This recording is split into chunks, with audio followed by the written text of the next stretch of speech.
Contemporary form of ideas का मतलब ये हो सकता है कि आपके पास न्यू फॉर्म्स ऑफ आइडेंटिटीज़ किस तरह से जनरेट हो सकती हैं, ठीक है।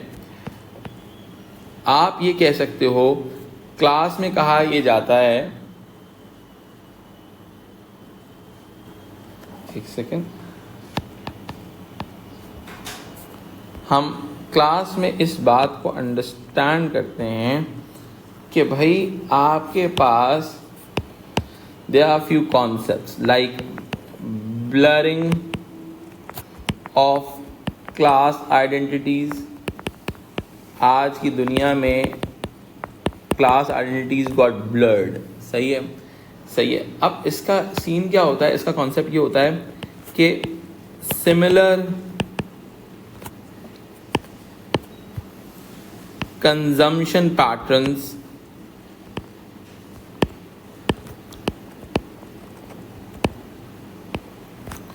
of upper working and middle class। अब लेट्स सपोज इसके अंदर क्या होता है, ये किस तरह से होती है कि एक तरह की चीज़ें तीनों क्लास स्ट्रक्चर्स परचेज करें, लाइक ग्लोबल ब्रांड्स। आप ग्लोबल ब्रांड्स जो होती हैं हर बंदा कंज्यूम करता है, लाइक मैकडॉनल्ड्स, ठीक है, डोनट्स, समझ में आई बात, ठीक है, कॉफ़ी, समझ में आई बात, ठीक है। तो automatically these things shows the blurring of class identities, ठीक है। Class identities got blurred in this case, ठीक है। फिर मैं आगे लेके चलता हूं, हम अगर जेंडर की बात करते हैं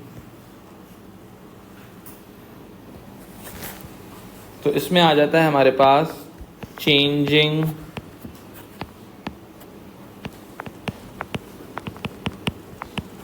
आसान अल्फाज में बताऊं तो कंटेम्प्रेरी आइडेंटिटीज में जो भी चीज़ ट्रेडिशनल ब्रेक हो रही है वो कंटेम्प्रेरी में आएगी।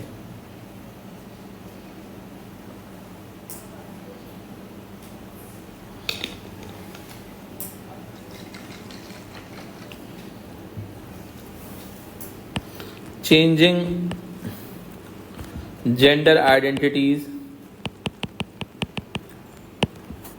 जैसे कि चेंजिंग जेंडर आइडेंटिटीज में क्या आता है, बहुत ही सिंपल सी बात है। अब हमारे पास मेल में न्यू मैन का कॉन्सेप्ट आ जाता है, सही है। एक ऐसा बंदा जो डोमेस्टिक एंड इकोनॉमिक दोनों तरह का रोल परफॉर्म कर रहा हो, ठीक है। इसके अलावा हमारे पास बहुत सारी मेल के हवाले से और फीमेल के हवाले से आइडेंटिटी जनरेट हो जाती हैं। इसके अलावा अगर मैं बात करूं तो ऑटोनोमस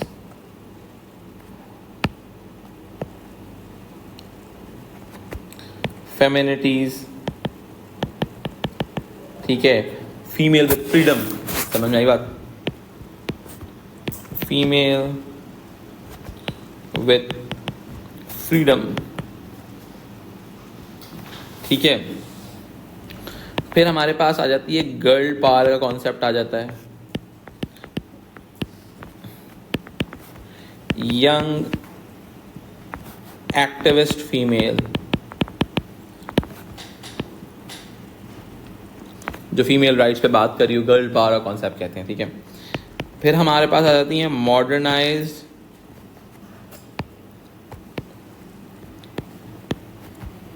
मॉडर्नाइज्ड फेमिनिटीज। ये क्या होती हैं, मिडिल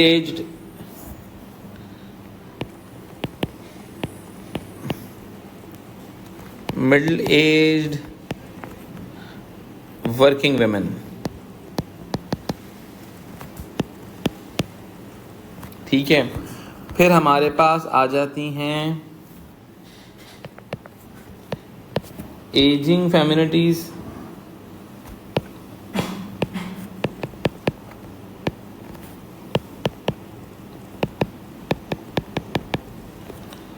एजेड एक्टिव वुमेन,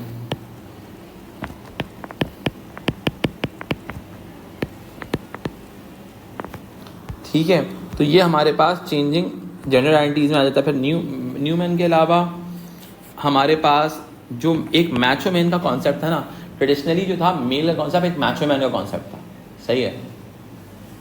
वो चीज़ जब ब्रेक होती है तो वो चेंजिंग जेंडर आइडेंटिटीज का पार्ट बन जाती है, ठीक है। अब जैसा कि अगर मैं बहुत ही सिंपल सी बात करूं, नर्ड स्टूडेंट, ठीक है, तो ऑटोमेटिकली वो मेल आइडेंटिटीज को ब्रेक कर रहा है बंदा, ठीक है। फिर मेरे पास एथनिसिटी में एक चीज आ जाती है जो कि बहुत ही इंपॉर्टेंट है, that is called hybridization of ethnicities. दुनिया के अंदर लोगों के मूव करने की वजह से, सही है, ग्लोबलाइजेशन की वजह से क्या हुआ, ethnicities become hybridize. Globalized ideas कि एथनिक कल्चर को आज एक तरह से किसी एक कल्चर के थ्रू एनालाइज करना डिफिकल्ट है, एक ग्लोबल आइडेंटिटी डेवलप हो गई, सही है। एक आप let's suppose if you are wearing jeans T shirt, having pizza, ठीक है, listening a global music, watching Korean dramas, what it shows that you are having a hybrid identity for yourself. Is it clear to you all? ठीक है जनाब, अब हम आगे बढ़ते हैं इस कॉन्सेप्ट के साथ और हम कुछ चीज़ों को आगे लेके चलते हैं। And this is a very important concept to understand while we are discussing about representations, ठीक है। हम कहते हैं रिप्रेजेंटेशन एंड जक्सअपोजिशन का नाम लिया जाता है, ठीक है। एक टर्म यूज़ की जाती है ज़्यादातर कि भाई रिप्रेजेंटेशन एंड जक्सअपोजिशन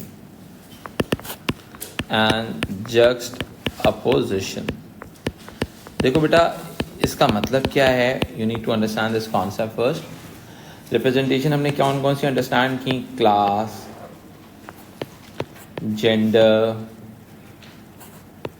एथनिसिटी, सही है। एथनिसिटी के बाद हमने एज अंडरस्टैंड किया, सेक्सुअलिटी,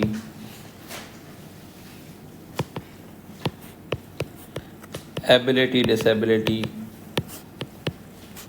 ये मैंने आपको अंडरस्टैंड किया, ठीक है। अब मेरा बेटा क्या चीज़ आती है, जक्सटापोजिशन। क्या आती है मेरा बेटा, जक्सटापोजिशन, यानी कि रिप्रेजेंटेशन के अंदर ही कुछ अपोजिट चीज़ें हो सकती हैं, ठीक है। जैसे कि अपर वर्सेस लोअर क्लास, ठीक है, मेल वर्सेस फीमेल, सही है, ब्लैक वर्सेस वाइट, एथनिसिटी का आ गया, एडल्ट्स वर्सेस यंग, ठीक है, समझ में आई बात। Hetero versus homo, heterosexual versus homosexual. Is it clear to you all? सही है। तो ऑटोमेटिकली हमारे पास क्या कॉन्सेप्ट आ जाता है इस चीज़ के अंदर, हमारे पास ये आइडिया ये जनरेट हो जाता है, ठीक है। यहाँ तक समझ में आता है। यानी कि अब देखो हमने क्या करनी होती है, रिप्रेजेंटेशन के साथ उसकी जक्सटापोजिशन भी एनालाइज करनी होती है, ठीक है। अच्छा, अब ऑटोमेटिकली बहुत ही सिंपल सी बात है, ठीक है। अगर हम इस सिनेरियो को आगे लेके चलें तो क्या समझ में आता है हमें कि हमारे पास रिप्रेजेंटेशन के साथ जक्सटापोजिशन भी डिफाइन करना बहुत ज़रूरी है। देखो एक्चुअल में एक करेक्टर, आप क्या कहते हो कि एक करेक्टर मेरे पास अपर क्लास का है, एक करेक्टर मेरे पास लोअर क्लास का है, सही है। इन दोनों की जो डिफरेंशिएशन है वो हमारी जक्सटापोजिशन कहलाएगी, ठीक है। एक बंदा आपके पास, अब लेट्स सपोज विजन रखता है, एक बंदा ब्लाइंड वर्सेस एबिलिटी, एक बंदा 6x6 आइज रखता है, सही है। इन दो कैरेक्टर्स को डिफरेंशिएट करने के लिए आपको टेक्निकल कोर्स की जरूरत पड़ेगी, सही है। अब देखो एक्चुअल में समझो, हमारा जो टेक्सचुअल एनालिसिस है ना बेटा,